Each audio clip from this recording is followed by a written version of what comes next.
په خورا ډیرو غورځول شویو پلاستیکو کې لار موندل. دا ویډیو له ټولبندیزه لږ مخکې اخیستل شوی او دا ټول دلته د بیا کارونې لپاره راوړل شوي وو.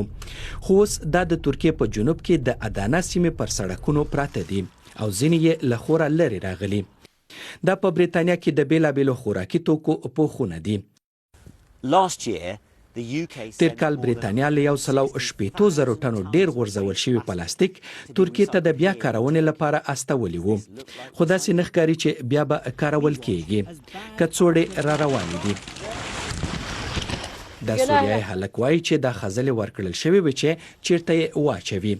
وروسته له غونډولو بیا ډیر کله اور وراچول کېږي.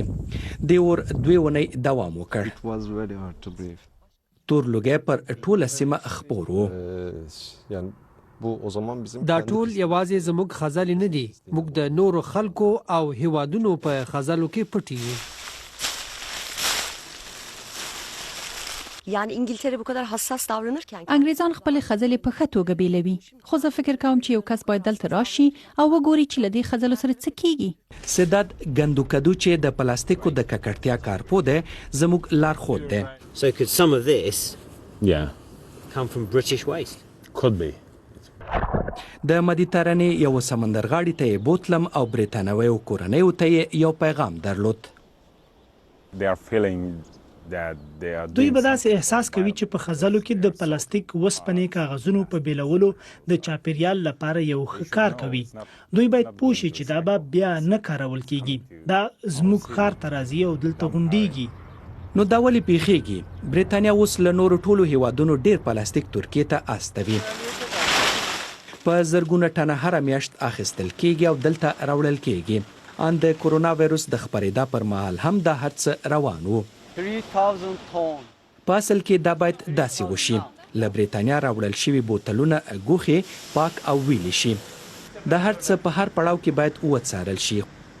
خو د صنعتي ښارونو په کوڅو کې د هر څه نه پلي کېږي. بد او ښه پلاستیک ټول یو ځای او څوک یې څاري. او دا ویره ده چې د کووډ-19 خپرېدا پر مهال غونډ شوي خځلې به اوس بازارونو ته راوځي. دی وایي له دې ټول بندیز وروسته دا ټولې خځلې به ترکیه کې واچول شي. دا مې ډیر په غوسه کوي. ډیر خفه کېږم. د خځلو د غونډولو نوي ځایونه چې روانه میاشت کې ترې ویډیو جوړه شوې وه د نورو هیوادونو له خځلو ډک دي. د هغه ستونزه ده چې د بریتانیا او ترکیې چارواکو ویلي چې دوی به یې حلوي.